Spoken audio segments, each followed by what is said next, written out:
Durant des années, il a régné en maître sur les écrans du monde entier. Son émission pulvérisait tous les records d'audience. Sa musique thématique est entrée dans la légende. Mais une seule scène, un unique sketch controversé allait précipiter sa chute spectaculaire. Ce qui devait être de l'humour pur s'est métamorphosé en scandale planétaire. Les critiques ont hurlé au sexisme, les féministes ont manifesté. Et finalement, l'émission a été brutalement annulée. Benny Hill, le monarque incontesté du rire télévisé britannique, a vu son royaume s'effondrer en quelques mois seulement. Avant de découvrir les coulisses de cette descente aux enfers, abonnez-vous à Secret Stars et activez la cloche. Votre engagement nous aide à continuer de dévoiler les vérités cachées derrière les plus grandes icônes du spectacle. Pendant près de 3 décennies et demie, The Benny Hill Show a dominé les ondes télévisuelles, enchantant de spectateurs planétaires avec son humour slapstick frénétique, ses gags osés et cette mélodie thématique gravée dans toutes les mémoires. Benny Hill s'est transformé en légende comique internationale, son rictus espiègle et ses pitoreries démesurées lui gagnant des admirateurs sur tous les continents. Mais sous ce torrent de rire et ses sketchs emblématiques, une tempête se préparait dans l'ombre. Un sketch polémique allait bientôt provoquer une réaction en chaîne si violente qu'elle sonnerait le glas de cette série adulée. Ce qui était prévu comme de l'or comique a déclenché un brasier culturel, un incendie qui a mis en lumière des problématiques plus profondes et qui a ultimement mené à l'annulation de l'émission. De 1955 jusqu'à son retrait définitif des antennes en 1989, The Benny Hill Show a captivé des millions de spectateurs à travers la planète. Néanmoins, une séquence spécifique est régulièrement citée comme l'élément déclencheur qui a précipité la chute finale de l'émission. Bien que The Benny Hill Show ait constamment repoussé les frontières avec son humour, un sketch diffusé sur la fin des années 1980 a touché un point sensible. La séquence en question présentait Hill dans une caricature de concours de beauté, où des femmes légèrement vêtues étaient reluquées et réduites à des objets. Le sketch aboutissait à une plaisanterie particulièrement grossière et vulgaire que de nombreux spectateurs et analystes ont jugée répugnante. À cette période, les mentalités publiques et les perceptions envers la comédie se transformaient radicalement. Ce qui était jadis perçu comme malicieux et anodin commençait à être considéré comme obsolète et insultant. Alfred Hawthorne Hill, davantage reconnu sous son pseudonyme Benny Hill, a vu le jour le 21 janvier 1924 à Southampton, dans le Hampshire anglais. Bien que certaines références mentionnent 1925, l'année 1924 est généralement retenue. Son parcours familial est captivant, notamment en raison des penchants artistiques de ses aïeux. Son père, Alfred Hill, supervisait une boutique d'équipements chirurgicaux. Cette profession marquait une rupture avec les racines du spectacle familial, puisque son grand-père, Henry Hill, avait été clown de cirque. Cet héritage de représentation et de divertissement a indéniablement façonné la trajectoire professionnelle future de Benny Hill. Sa mère, Helen, a également occupé un rôle déterminant dans sa vie précoce. Benny Hill a suivi sa scolarité à la Taunton's School à Southampton. Son éducation ne l'a pas directement orienté vers l'industrie du spectacle. Au contraire, les débuts professionnels de Hill ont été caractérisés par une multiplicité d'emplois, aucun directement connecté au monde du divertissement. Il a travaillé chez Woolworth, ce qui lui a procuré sa première expérience de travail. Par la suite, il a endossé des fonctions qui ont révélé sa polyvalence et son aptitude à s'adapter à différents types de labeur. Il a été laitier, opérateur de pont, conducteur et même batteur.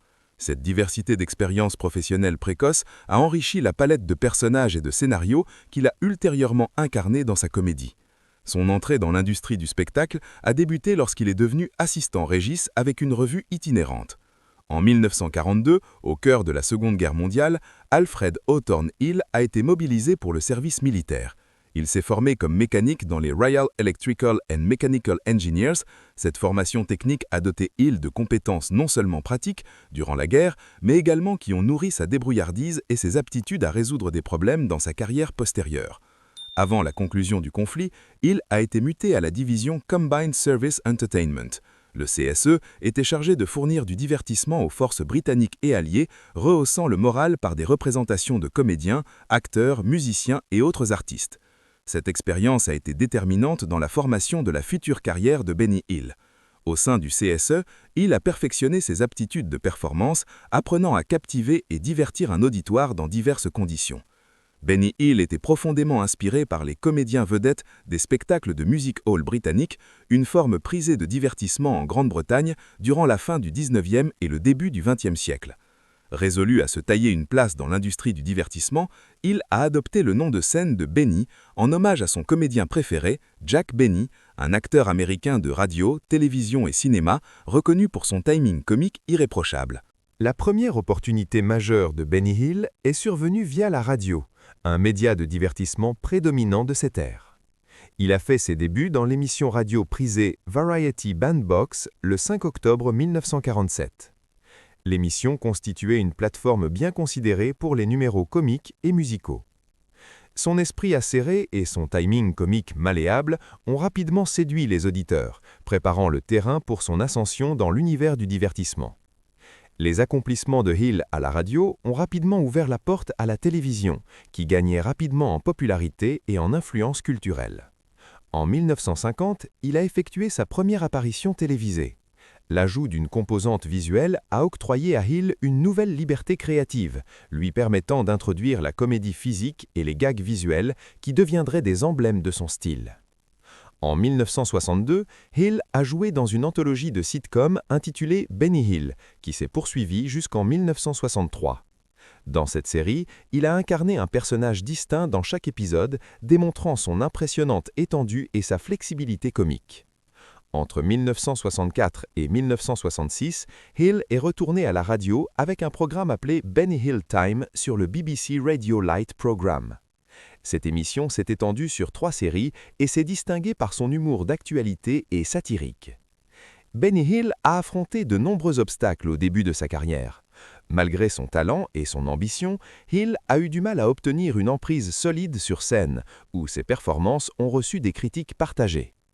Le 15 janvier 1955, The Benny Hill Show a été diffusé pour la première fois sur la BBC, inaugurant le commencement d'une carrière télévisuelle légendaire qui s'étendrait des décennies. Dès le départ, l'émission s'est distinguée par un format unique inspiré de la tradition vibrante du divertissement de music hall.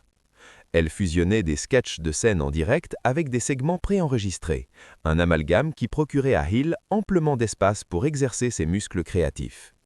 Sa marque d'humour, qui s'appuyait massivement sur le slapstick, les sous-entendus, la parodie et les gags visuels, a rapidement conquis un large éventail de spectateurs.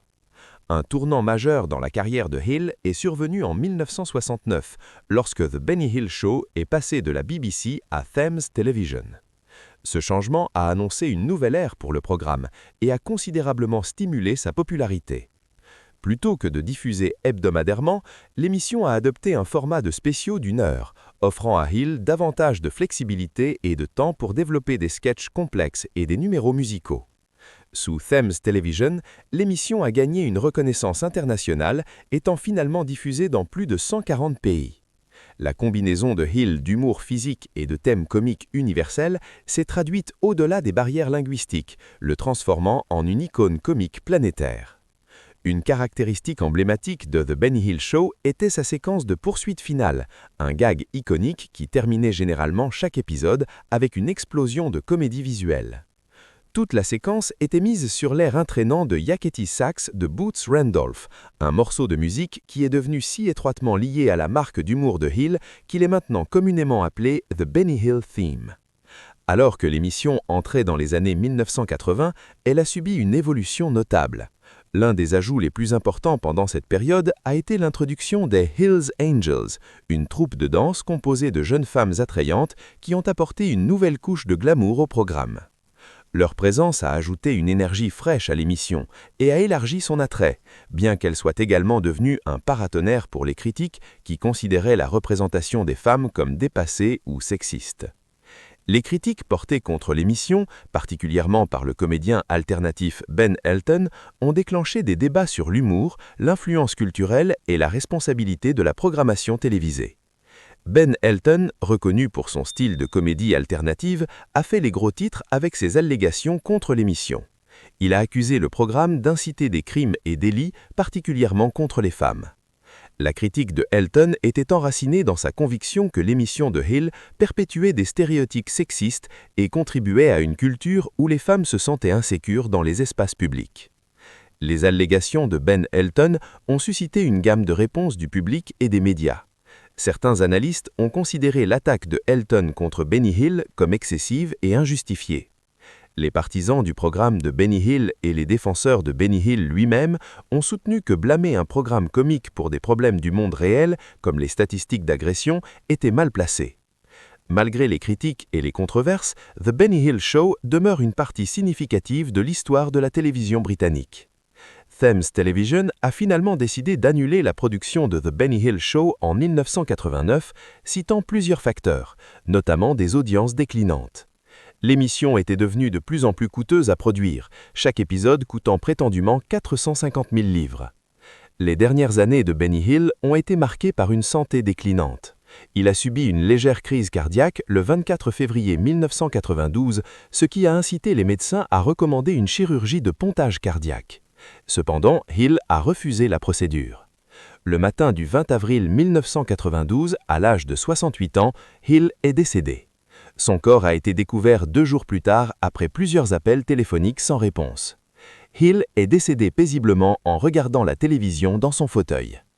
Tragiquement, Benny Hill est décédé le même jour où un nouveau contrat est revenu de Central Independent Television. Malgré les controverses et l'évolution des goûts de comédie, l'influence de Benny Hill sur le genre reste significative. Son travail continue d'être étudié et célébré pour son impact sur la comédie télévisée. Si cette exploration de la vie de Benny Hill vous a captivé, n'oubliez pas d'aimer, de vous abonner à Secret Stars et d'activer la cloche pour découvrir d'autres révélations sur les légendes de l'entertainment.